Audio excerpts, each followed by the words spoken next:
O que eu direi neste vídeo é pouco mais ou menos o que eu disse na aula sobre Newton, sobre Isaac Newton, em meu curso Uma História Tomista da Filosofia. É pouco mais ou menos o mesmo. Pois bem, se compreendemos, né, a doutrina de Newton, né, vamos compreender igualmente, ou pelo menos parcialmente, o empirismo inglês, a filosofia de Kant, em parte, e o iluminismo francês.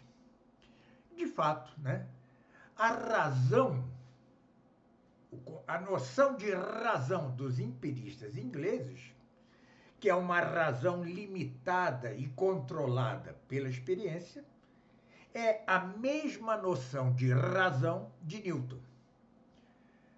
Também a razão de Locke, né, reside na ciência de Boyle e na física de Newton.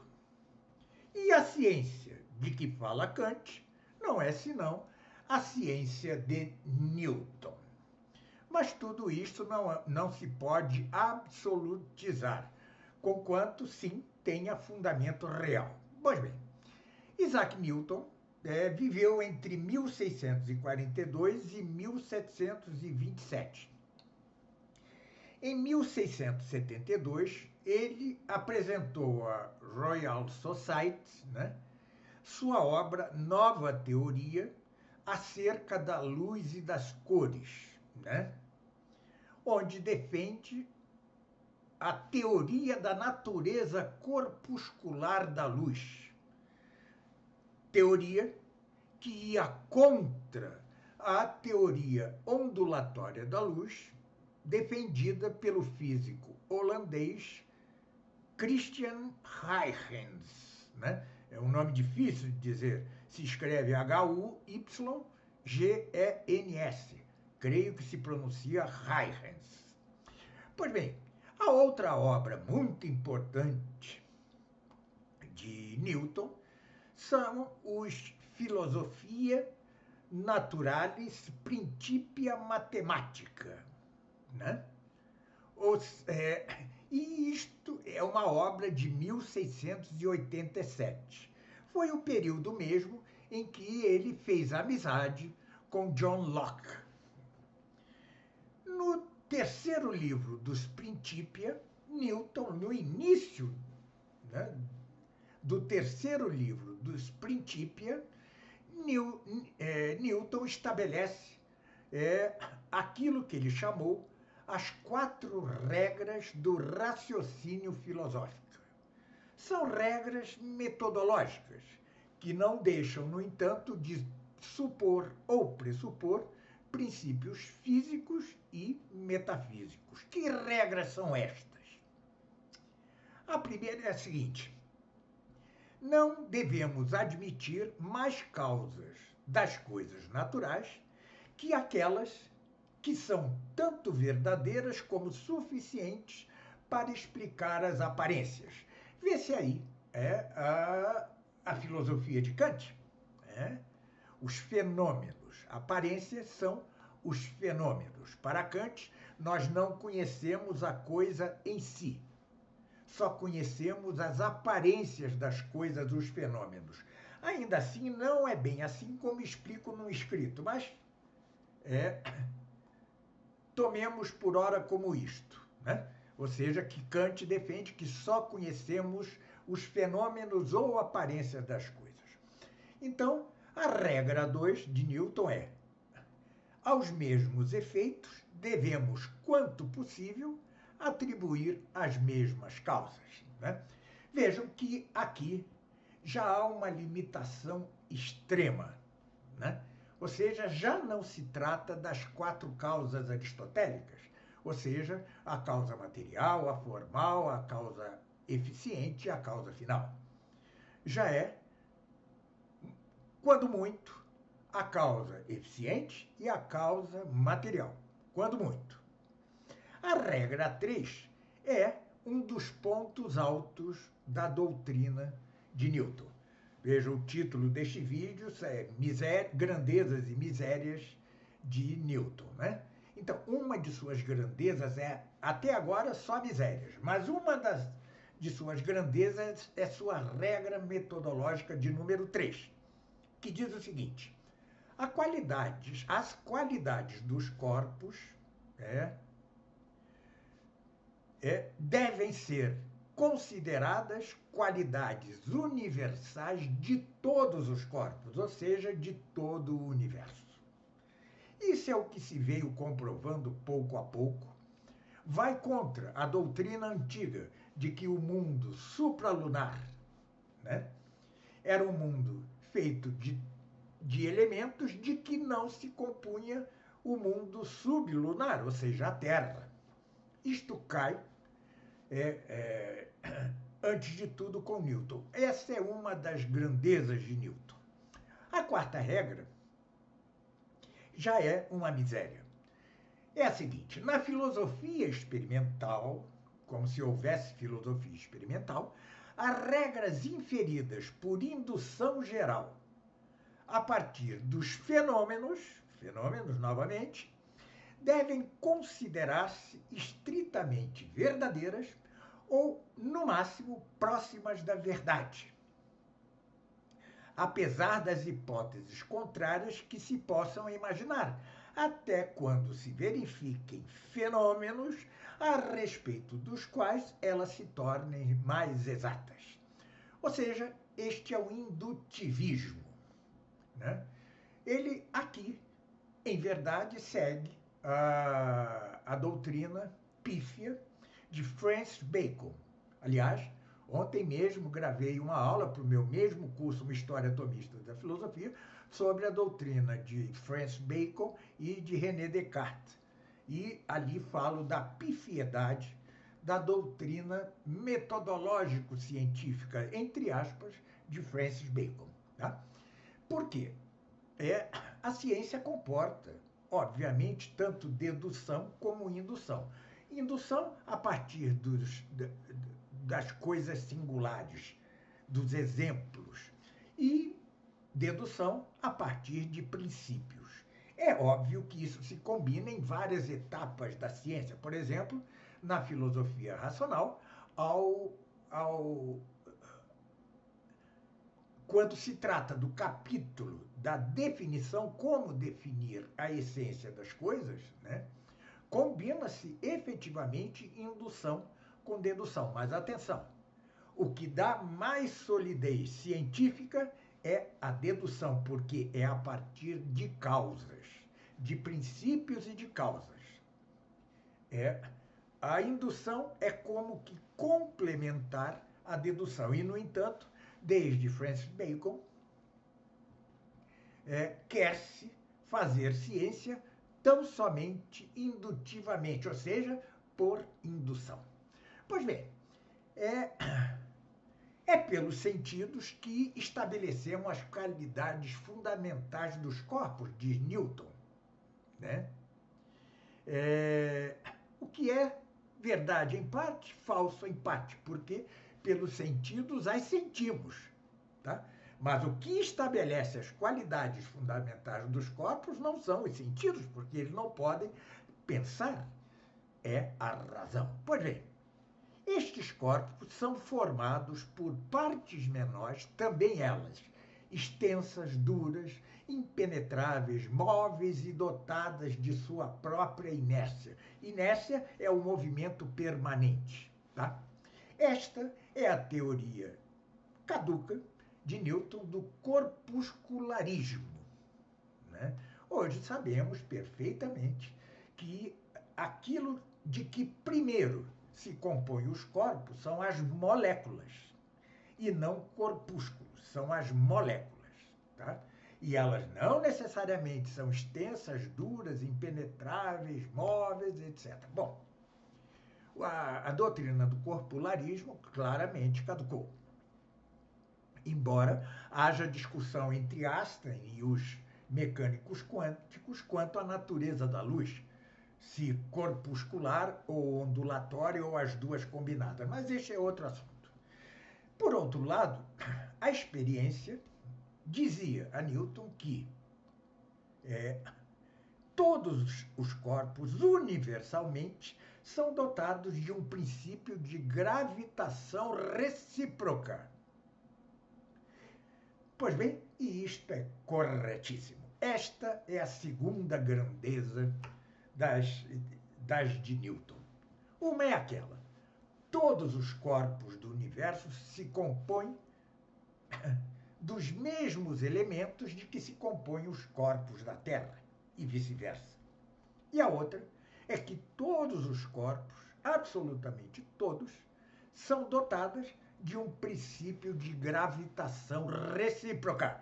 Um atrai o outro. É o que, com uma filosofia mais sã, pode dizer-se que todo corpo, como que almeja unir-se a outro corpo. Há uma atração recíproca entre os corpos. E isto é algo que ficou estabelecido, ou seja, a gravitação universal, por Newton. Pois bem, dizia ele que a força que faz cair uma pedra ou uma maçã, como no famoso experimento, que é o famoso evento da maçã que caiu e Newton viu, né? É da mesma natureza da força que explica as marés, como efeito da atração do Sol ou da Lua sobre a massa da água dos mares. Corrigia, assim, Newton a doutrina relativa às marés estabelecida por Galileu. Bom,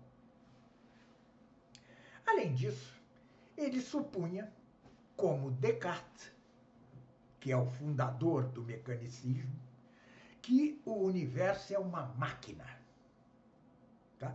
Escrito em caracteres matemáticos, como queria Galileu, né?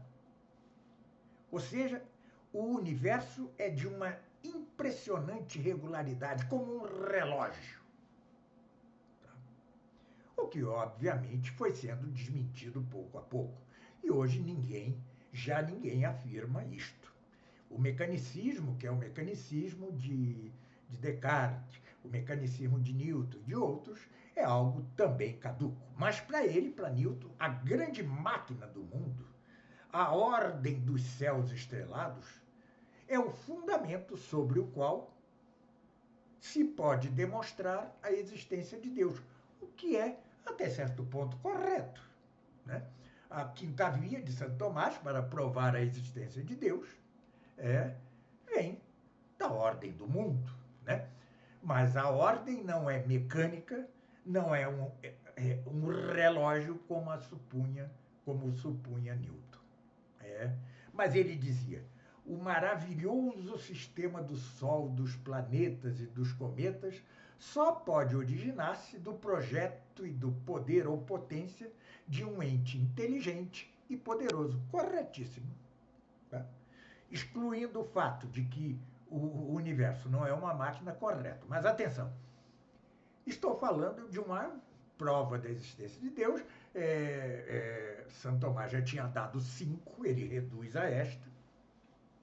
Isto não quer dizer que fosse religiosamente bom. Newton era um herege. Tá? Era um herege. É verdade que, além do mais, durante a juventude, por um certo tempo da vida adulta, ele foi, ademais, esotérico, né? Alquimista, gnóstico, foi tudo isso. Depois ele largou essas coisas e se dedicou à sua ciência mecanicista, né? Mas, religiosamente, ele nunca deixou de ser herético. Então, eu estou falando apenas de algo que ele acertou, né? Pois bem, ele, ademais, dizia em latim: hipóteses non fingo. Tá? Ou seja, não invento hipóteses. Diz ele, e aqui vemos o fenomenismo kantiano. Tudo que não se deduz dos fenômenos, das aparências das coisas, deve chamar-se hipóteses. E as hipóteses, tanto metafísicas como físicas, né, não têm nenhum lugar na filosofia experimental. Né? Nesta filosofia, que era dele, proposições particulares se deduzem dos fenômenos, volta ao método baconiano. e são sucessivamente tornadas gerais por indução. Para nós, é suficiente que a gravidade exista de fato e haja conforme as leis que expomos, né? E é suficiente que estejamos em condições de dar conta dos movimentos dos corpos celestes e de nosso mar, dar conta matematicamente. Ele não quer saber das causas. Ele reduz, com esse fenomenismo, a inteligência humana a um de seus aspectos tão somente, o experimental. É como que se não lhe interessasse a causa última das coisas. Não lhe interessa. Será que não? Já o veremos. Diz ele, qual seja a causa da gravidade, esta é uma questão cuja resposta sai do âmbito da observação e da experimentação e, portanto, sai do âmbito da filosofia experimental. Ele não quer perder-se em bobagens metafísicas não controláveis, como ele dizia. Para ele, a natureza é simples e uniforme. Vejam o absurdo desta simplificação. A mecânica quântica fez-nos o favor de mostrar que não há esta uniformidade que o mecanicismo queria, nem que a natureza seja simples. Mas ele deu também 3 leis, Isaac Newton, 3 leis que descrevem os rigorosíssimos e ordenadíssimos movimentos do universo. Né? Que leis são essas? A primeira é a lei da inércia, que, na verdade, foi proposta, antes de tudo, por Galileu, e que Descartes de que Descartes tinha sido o formulador. Newton escreve, todo corpo persevera, mantém-se em seu estado de repouso ou de movimento retilíneo uniforme, a menos que seja forçado a mudar de tal estado por forças dirigidas contra ele. Tá? Mais uma vez, aquilo que surge no século XIV, com Buridan e outros nominalistas, de que o movimento de um projétil, né, é inercial, ou seja, é permanente, pelo próprio impulso que foi dado e pelas próprias qualidades do projétil. Daí aquelas discussões. Então Deus fez o primeiro movimento das coisas, porque só ele consegue fazer um movimento perpétuo. E aí se perde. Isto não é verdade.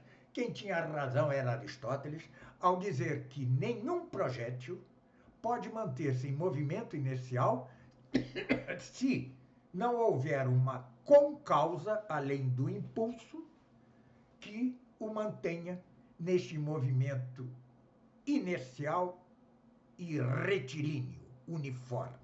Pois bem, a segunda lei também era uma lei formulada por Galileu, né? Dizia ele que a mudança de movimento é proporcional à força motriz aplicada e ocorre sob a direção da linha reta, segundo a qual a força foi aplicada. Tá? Mais uma vez, ele supõe que a simples força mantenha por milhões de anos o movimento dos corpos. Ora, nós sabemos pela segunda lei da termodinâmica e sabemos pela mecânica quântica, né, que a matéria é em si mesma indeterminada. E a matéria indeterminada é entrópica. Como pode, portanto, algo entrópico que tende a corromper-se, manter-se no movimento inercial, retilíneo e uniforme por milhões de anos? Esta é outra miséria de Newton. Agora, a terceira é muito boa. É a lei da ação e da reação. Né? A toda ação corresponde uma reação idêntica, igual. Ou seja, as ações recíprocas de dois corpos são sempre iguais e dirigidas em direções contrárias. Há certo simplismo, mas mantém-se essencialmente correta. No entanto, os estados de repouso e de movimento retilíneo uniforme podem determinar-se apenas em relação a outros corpos que estejam em repouso ou em movimento, diz Newton. E uma vez que, no que ele tem razão, remeter a sistemas ulteriores de referência não pode ir ao infinito, Newton, então, introduz as noções de tempo absoluto e de espaço absoluto. Noções que seriam objeto de críticas como conceitos privados de significado operativo e empiricamente não controláveis. Então, o feitiço se volta contra o feiticeiro. Ele acabou de lançar duas hipóteses, duas noções, não alcançadas por indução e não controladas pela experiência. Daí que seus críticos tenham chegado a dizer que essas duas noções, a de espaço absoluto e de tempo absoluto, né, são monstruosidades intelectuais. Ele criou a serpente e a serpente volta-se contra ele. Pois bem, mas ainda assim, sua noção de espaço e de tempo absolutos é complexa, é complicada e merece reparos, né? Mas é justamente dentro desse espaço absoluto que, para Newton, o conjunto dos corpos se mantém juntos pela lei da gravidade. Esta lei é a seguinte: a força de gravitação com que dois corpos se atraem é diretamente proporcional ao produto de suas massas e inversamente proporcional ao quadrado de sua distância. Isto se mantém. Eis as duas grandezas de Newton, que são contribuições imperecedoras à ciência. A saber, todos os corpos de todo o universo se constituem dos mesmos elementos. E há a gravitação universal. Muito obrigado pela atenção e até nosso próximo vídeo.